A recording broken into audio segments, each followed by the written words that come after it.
Muito bem, e agora, para terminar em grande a nossa conferência, temos o nosso keynote speaker, Manuel Lima. Manuel é membro da Royal Society of Arts e foi nomeado uma das 50 mentes mais criativas e influentes pela revista Creativity.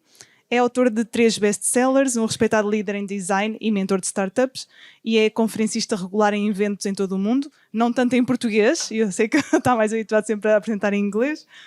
Ele tem mais de 15 anos de experiência na concepção de experiências digitais e na liderança de equipas de produtos em empresas como Google, Microsoft, Nokia. O Manuel adora ideias grandiosas e projetos ambiciosos.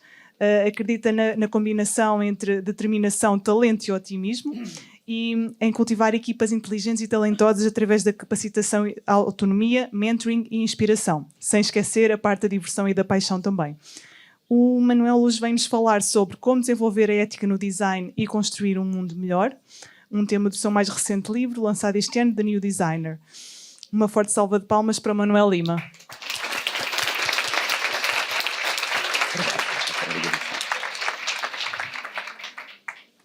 Estão-me a ouvir bem? Acho que sim. Ótimo, ótimo. Antes de mais, Marta, obrigado pela introdução, foi ótima. E obrigado à Marta, obrigado ao André pelo convite de estar aqui convosco hoje, a falar em português, que não é muito habitual para mim, por incrível que pareça. Já estou há muitos anos fora, mas hoje gostava realmente de falar convosco sobre a importância da ética e da responsabilidade moral dos designers num mundo em constante mutação. Como a Marta disse, eu já trabalhei numa data de empresas, grandes e pequenas, grandes como a Google, a Microsoft, a Codecademy, quando éramos apenas 20 pessoas, era muita coisa diferente nessa altura. E já fiz um pouco de tudo, quase. Acho que já trabalhei em todo tipo de plataformas digitais, produtos digitais, mobile, TV, gaming, web. Uma panóplia de experiências que enriqueceram, sem dúvida, o meu background.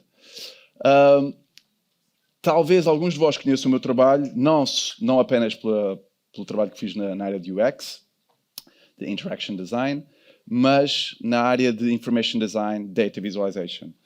Em particular, escrevi 3 livros publicados pela Princeton Architectural Press. Eu costumo dizer, se são novos para o meu trabalho na área da Data Visualization, eu aconselho sempre a começarem pelo meu último livro, The Book of Circles. Porquê? Porque eu sou um pouco obcecado pela origem das coisas. E o meu primeiro livro levou-me às redes complexas. Eu estava super apaixonado pela visualização de redes de todo o tipo, mas redes extremamente complexas. E preocupava-me ir ao cerne. Qual foi a primeira rede a ser desenhada, construída, mapeada por um ser humano?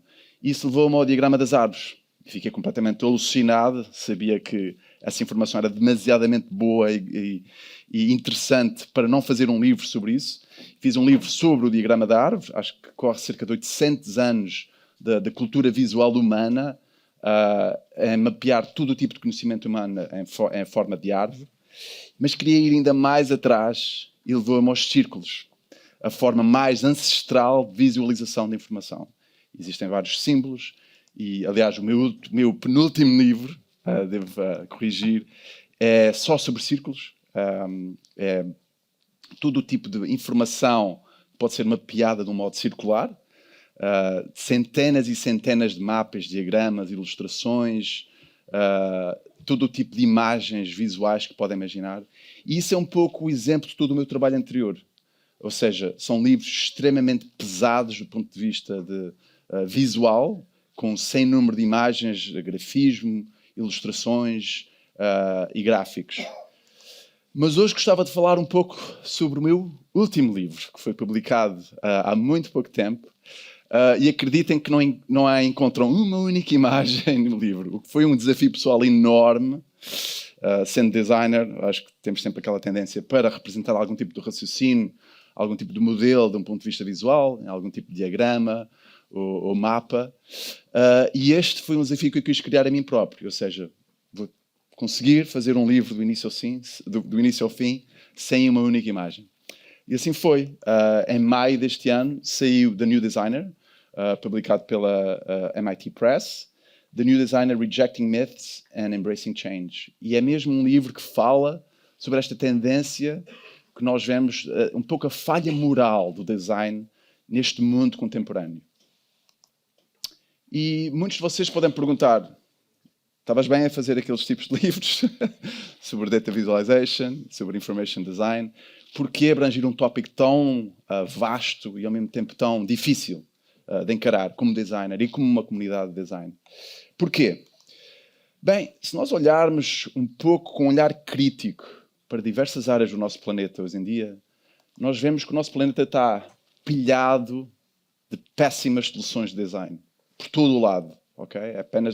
Não é preciso um olhar extremamente crítico, basta olharmos na nossa esquina e nós vemos péssimas soluções de design criadas por nós, designers, e nós não há como escapar dessa responsabilidade.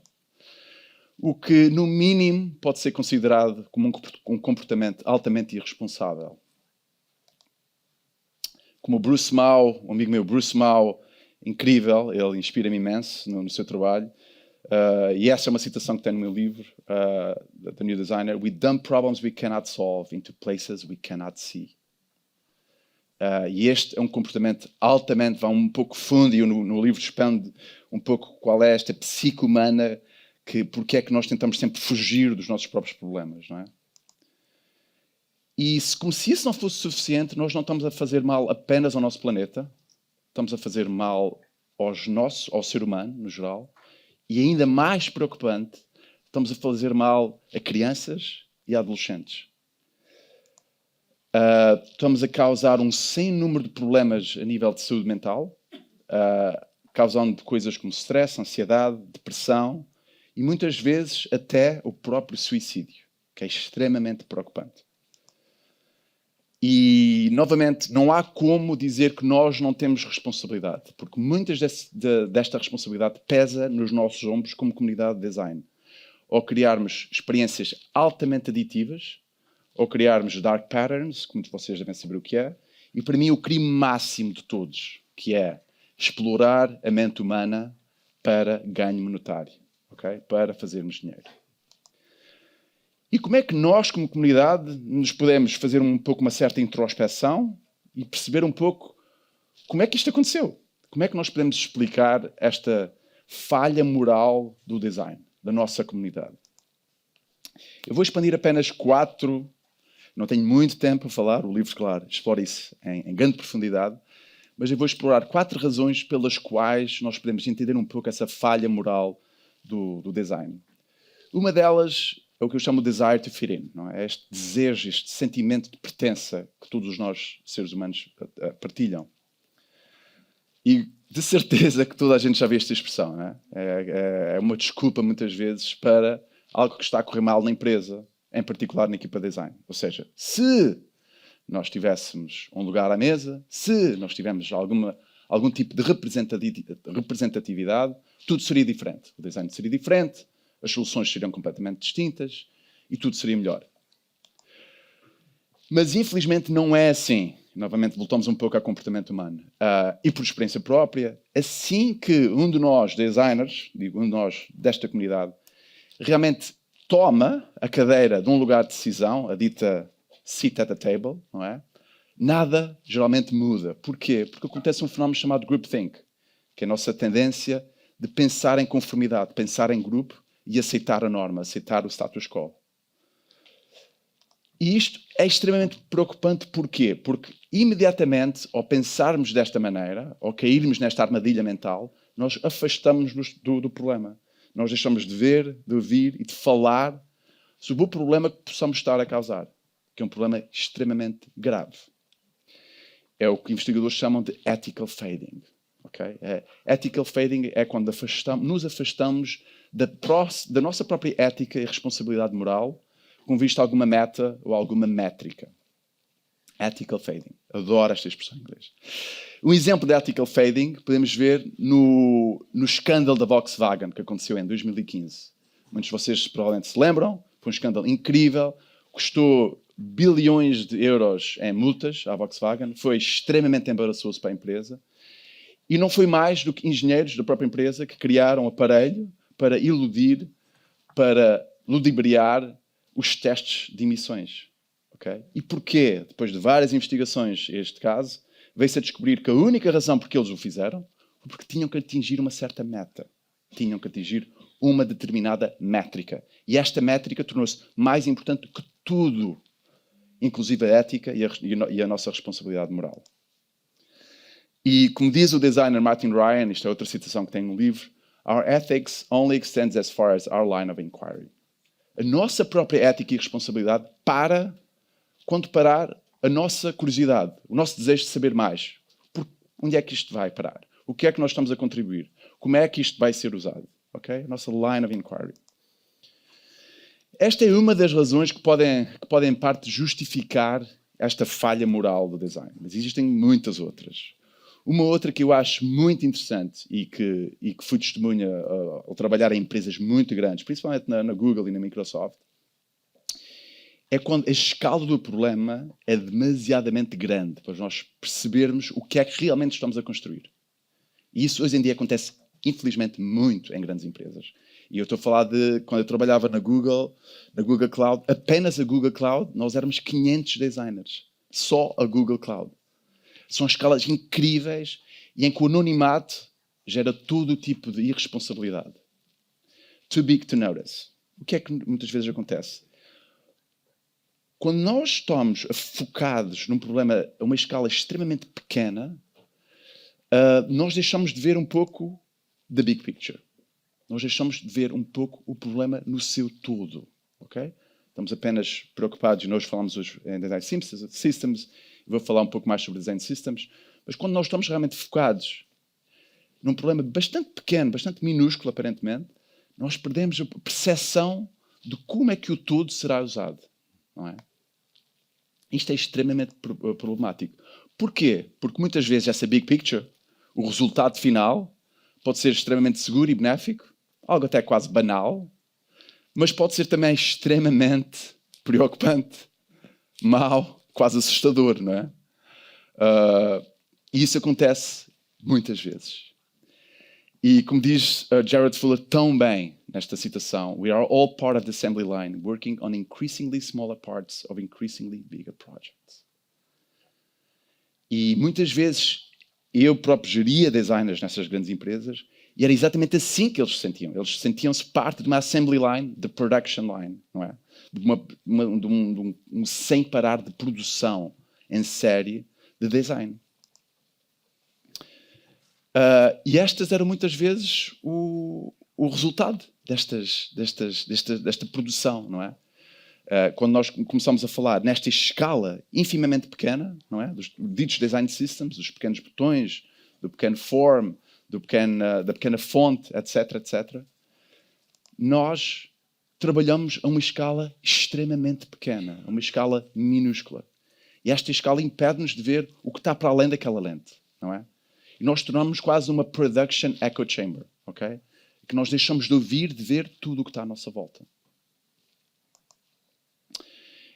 E no livro, um dos capítulos chama-se exatamente Design is not Production. É um pouco dedicado, fala extensivamente sobre este problema. E este foi, aliás, um dos temas que eu fiz uma publicação há pouco tempo sobre isso. Design is not production.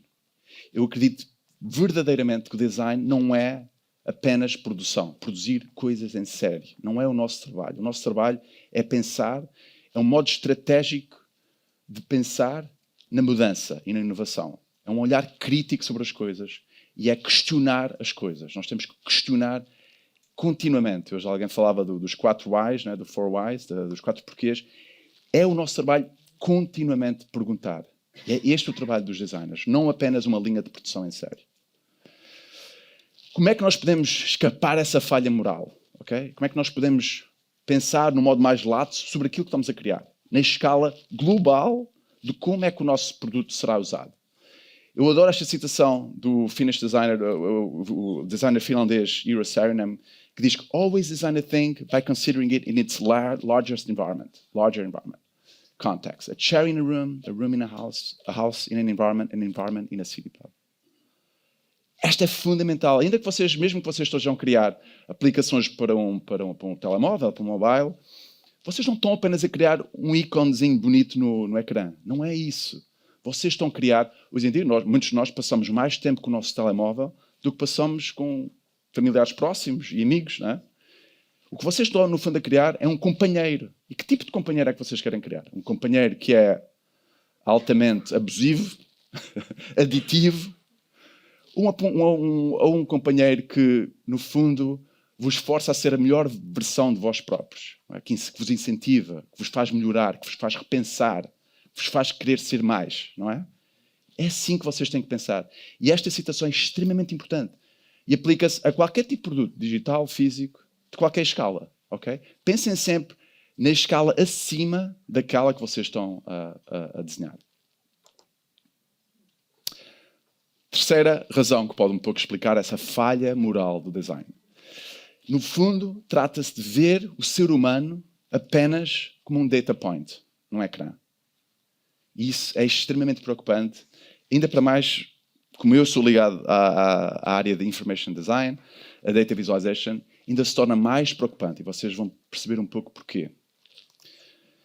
Se nós olharmos novamente para o nosso planeta, nós não encontramos apenas um sem número de más soluções de design, um desperdício incrível de recursos, não é?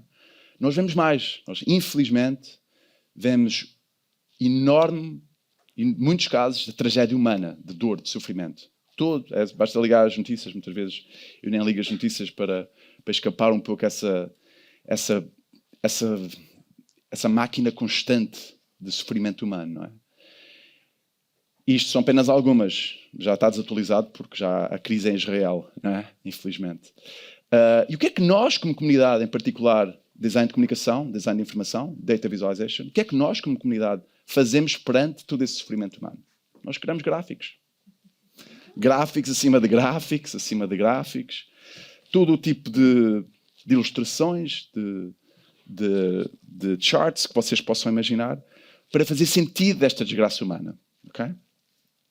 Agora pergunto-vos a vocês, como audiência, será que todos estes gráficos que nós criamos, às dezenas, às centenas, evocam um sentido de compaixão, um sentido de urgência? E, acima de tudo, será que vos motivam a tomar algum tipo de ação perante esta miséria humana, perante este sofrimento, perante esta dor? Eu penso que a resposta é clara. Eu penso que não. Não é? Eu acho que é uma enorme falha de nós como comunidade. E, acima de tudo, não só não evoca nada do que eu falei anteriormente, quer da compaixão, quer de levar-nos a fazer alguma coisa perante esta tragédia, como nos afasta da mesma. E este é o enorme problema. Nós sofremos de uma coisa que se chama chart overload. Nós estamos inundados por gráficos. Basta, eu não quero ver mais um gráfico sobre seja o que for, não é? E isto o que é que conduz? A um termo que os investigadores chamam statistical numbing, em que nós nos simplesmente tornamos indiferentes perante estatísticas. Nos tornamos indiferentes perante números demasiadamente grandes que o cérebro humano tem alguma dificuldade em compreender. Okay? E se isso por si é preocupante, principalmente a apresentar relatórios estatísticos, que muitos de vocês poderão representar, ainda é mais grave quando se trata de miséria humana, quando se trata de seres humanos a sofrer. Okay?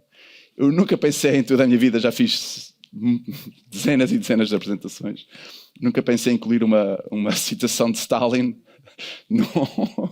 num slide meu, mas aqui é extremamente importante. Porquê? Porque esta citação é arrepiante, mas ao mesmo tempo é um pouco um reflexo daquilo que nós fazemos. Ou seja, o que Stalin diz é one death, uma morte é uma tragédia, 1 milhão de mortes é apenas uma mera estatística. Okay? E muitas vezes é assim que nós nos deparamos com a miséria humana, com o dor e o sofrimento, quando vemos todos estes gráficos que eu vos mostrei mesmo agora. E porquê? Porque a partir do momento em que um ser humano, ok? Isso é importante porque muitos de vocês têm diferentes análises dos produtos digitais, como é que é o funnel, etc, etc. Isto é tudo muito importante. Mas assim, a partir do momento em que nós representamos um ser humano num gráfico, esta representação torna-se uma abstração, ok? Já não é um ser humano, é apenas um dot on screen, ok? Apenas uma bolhazinha no gráfico, no diagrama que estou a criar. E essa abstração afasta-nos novamente do problema. E conduz a uma forma de moral disengagement. Eu adoro esta citação em inglês, é muito bonita, há coisas interessantes nas duas línguas. E esta é uma frase extremamente interessante. Moral disengagement. Não é? E o que é isto? Mais nada do que eu afasto-me da minha responsabilidade moral. É como se não existisse. E nós vemos inúmeras empresas em que nós pensamos, como é que eles fizeram isso? Porquê que eles fizeram isso? Moral disengagement. Nós tornamos cegos. Mais vale não pensar que o problema existe. Está ali, mas no fundo não está. No interior da minha mente, eu finjo que ele não está lá e eu afasto-me deste problema. É uma maneira quase de nos protegermos a nós próprios, para não sofrermos, para não nos sentirmos responsáveis, não é? É um pouco um refúgio da psique humana, que acontece continuamente. Como é que nós podemos evitar isso, em particular na área de Information Design e Data Visualization? Este é um diagrama que eu costumo falar quando falo de ética na Data Visualization.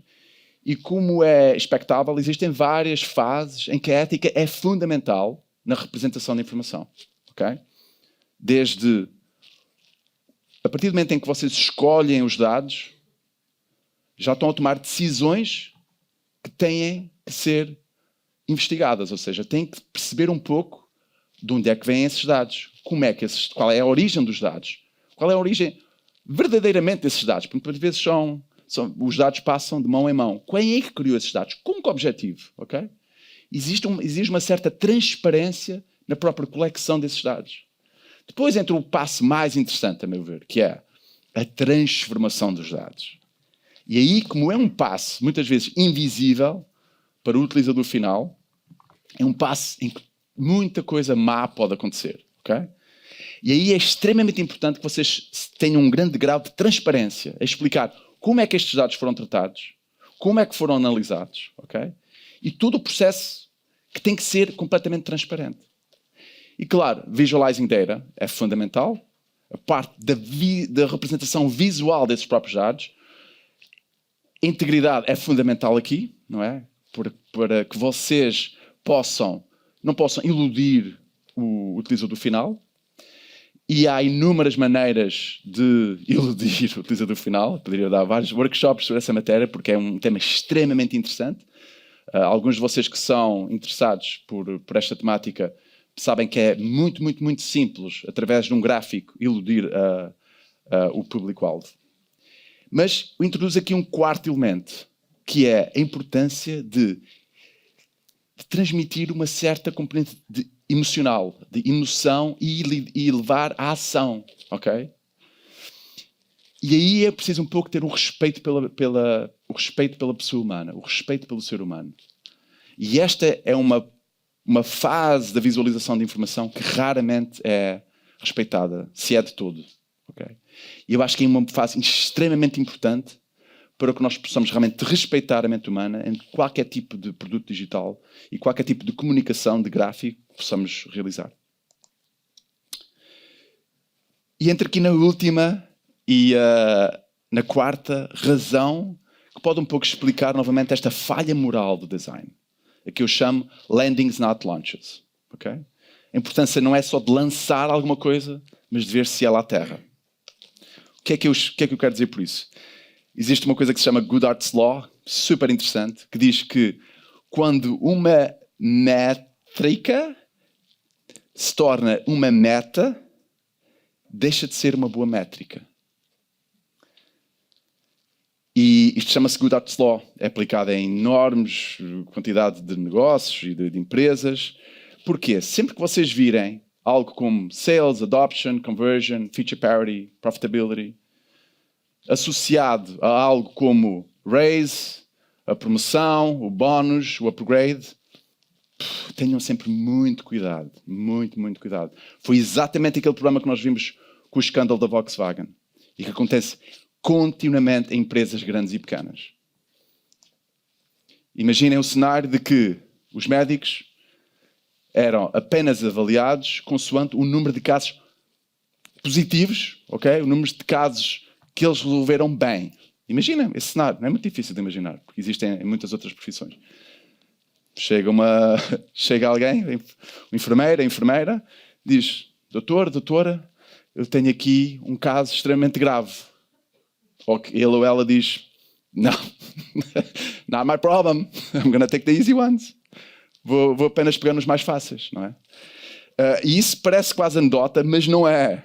Isto acontece com muita frequência em várias outras profissões, incluindo Silicon Valley. Silicon Valley, a maior parte dos designers, engenheiros, PMs, são meramente avaliados com base no número de launches, ok? Que eles fazem. Número de launches, number of launches. Se esse launch dessa nova feature aterrou, está a ajudar alguém, a ajudar um ser humano, está a ajudar a sociedade, a ajudar o ambiente, é uma solução ética, who cares? We just launched, let's celebrate the launch. É assim o espírito de Silicon Valley. Vamos celebrar o lançamento de algo. Eu acho que é extremamente incrível, porque se vocês pensarem no mundo físico, imaginem lançar alguma coisa, um daqueles aviões de papel, e não se preocuparem onde é que a Terra, nem sequer se verem onde é que a Terra, e como a Terra, e que benefício terá, não é? É extremamente preocupante este tipo de comportamento. E, infelizmente, este modo de pensar está enraizado no próprio processo de design. Eu podia falar-vos de inúmeros diagramas, o Vítor, antes de mim, falou também no Double Diamond, eu vou falar novamente do Double Diamond. E existem sem número de diagramas do processo de design. Aliás, para a minha investigação, há um livro muito interessante, se tiverem curiosidade, que explora todo o tipo de diagramas de design, do processo criativo, desde 1920. Super interessante. 100 anos de diagramatizar o processo criativo e o processo de design. Super interessante. Mas este é provavelmente o mais conhecido de todos, não é? Muitos de vocês, penso que todos devem reconhecer este diagrama. Chama-se o Double Diamond, foi criado há cerca de 20 anos atrás pelo British Design Council. E é um diagrama bastante interessante, é um pouco a base da sustentação do Design Thinking.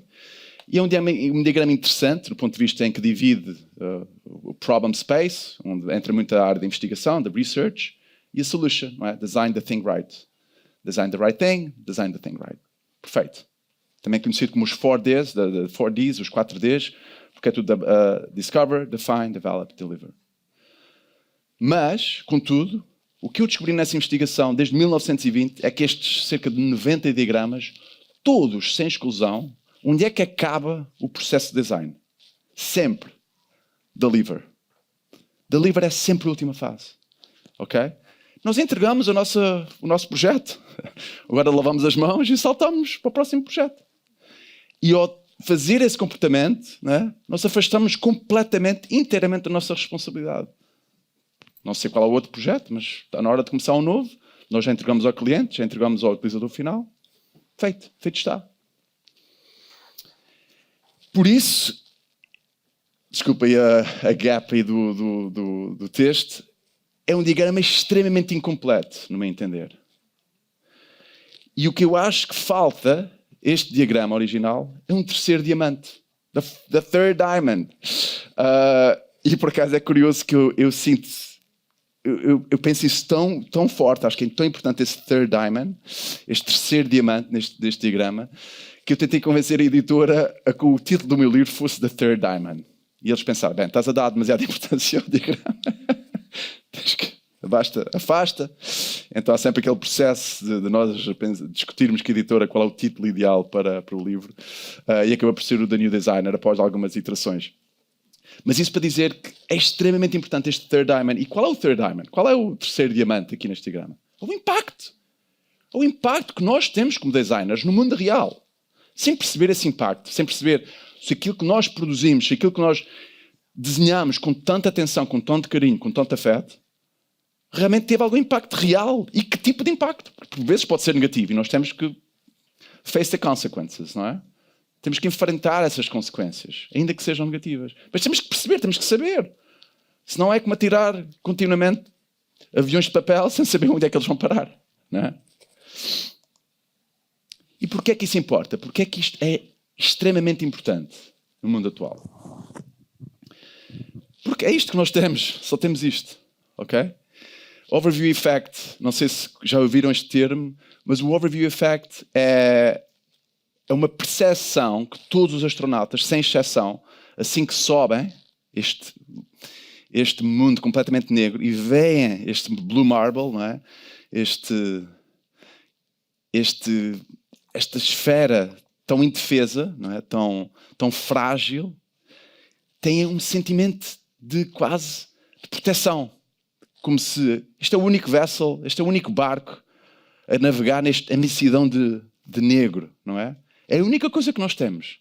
Então temos que cuidar dela. E esta é uma percepção, se vocês forem, alguém falou da Wikipédia, se forem à Wikipédia, tem os testemunhos todos dos astronautas e como é que aquilo os transformou verdadeiramente como seres humanos por terem essa percepção de que é só isto que nós temos e temos que o proteger. Por isso, na minha ótica, quando nós falamos de design system, eu pergunto-vos, será isto um design system? Será isto um design system? Eu gostava de vos provocar hoje porque eu não acho de todo que isto seja um design system. Eu acho que este é o verdadeiro sistema com que nós temos que nos preocupar. Este é o verdadeiro design system.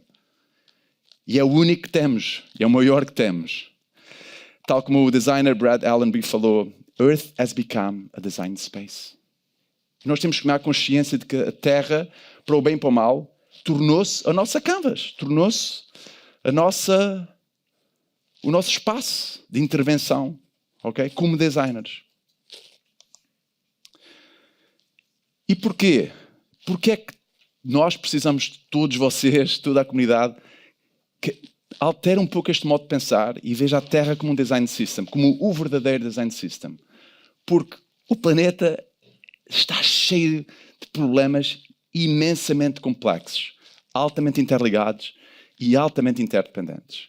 Por isso, sempre que vocês ouvirem nas notícias uma narrativa linear de como a culpa do aquecimento global é apenas esta, a culpa dos refugiados é apenas esta, não acreditem.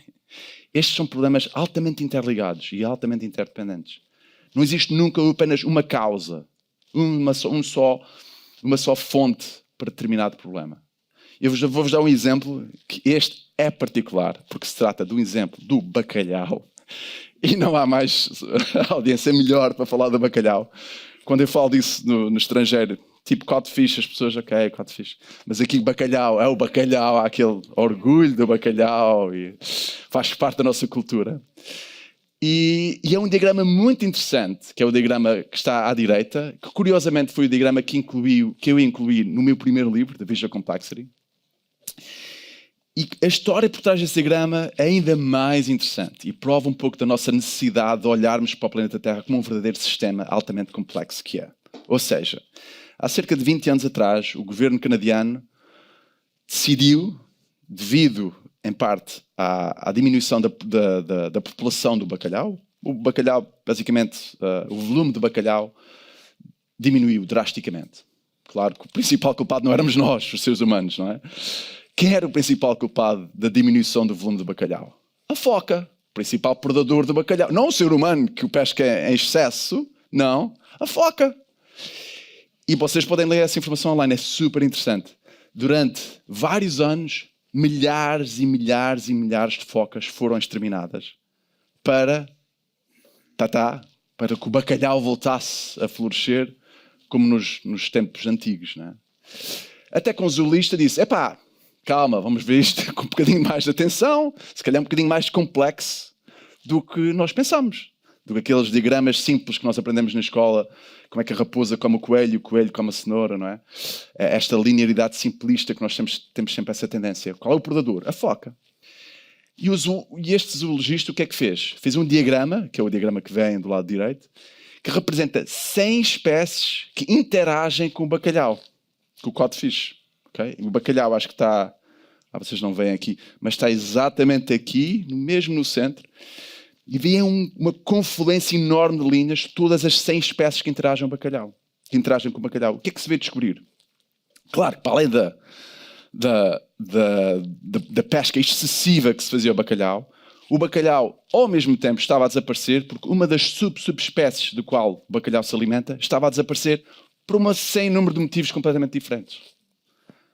Ou seja, só entendendo um problema verdadeiramente complexo, como é um ecossistema, como uma rede que é um ecossistema, é que se chegou a essa conclusão. Este tipo de linearidade simples pode provavelmente ser o nosso fim.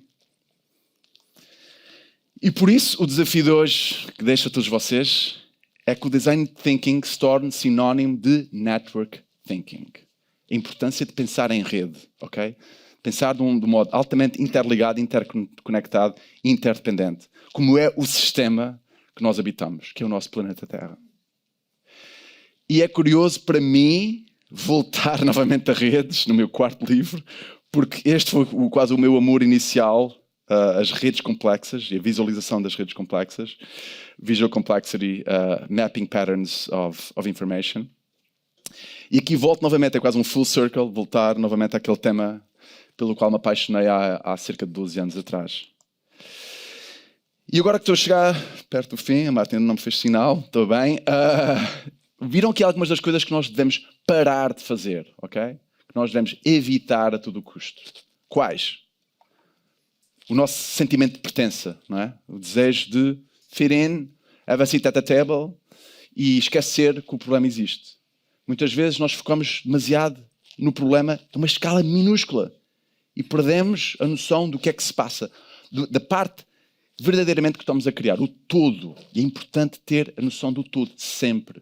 E pensar sempre no resultado final do que nós estamos a criar.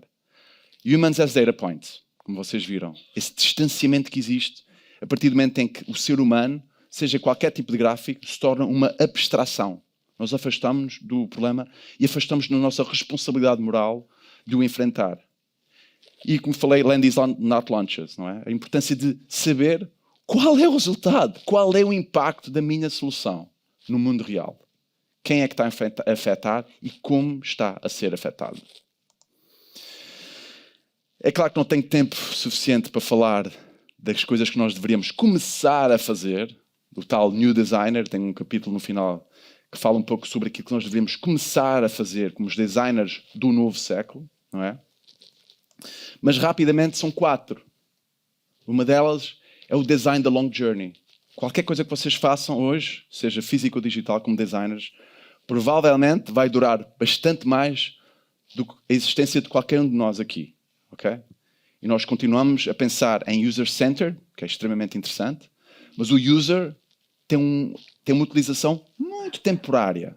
Okay? Aquilo que vocês criam viverá em arquivos digitais ou em lixeiras, algures, durante centenas de anos. Okay?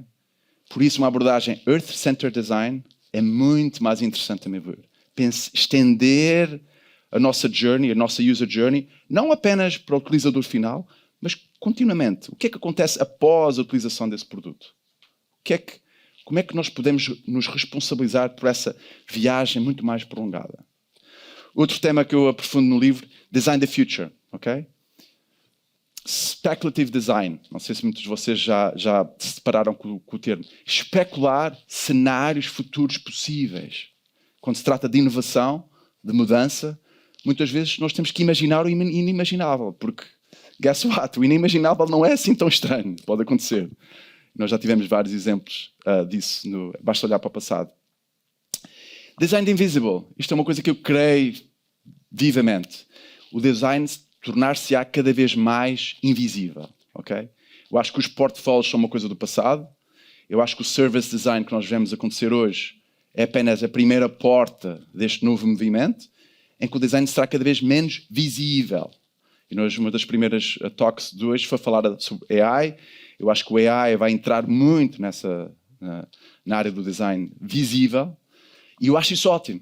Eu acho que se o AI deixar muito de nós sem emprego, não quero ser muito pessimista, mas eu acho que será ótimo. Porquê? Porque vai nos forçar a pensar em problemas muito mais complexos. E problemas que exigem, sim, a nossa dedicação e o nosso empenho. A tratar deste sistema único que falei anteriormente. E Design the Network, like a network, é um pouco, como já falei, esta conversão, ou tornar o Design Thinking sinónimo de Network Thinking. O livro está disponível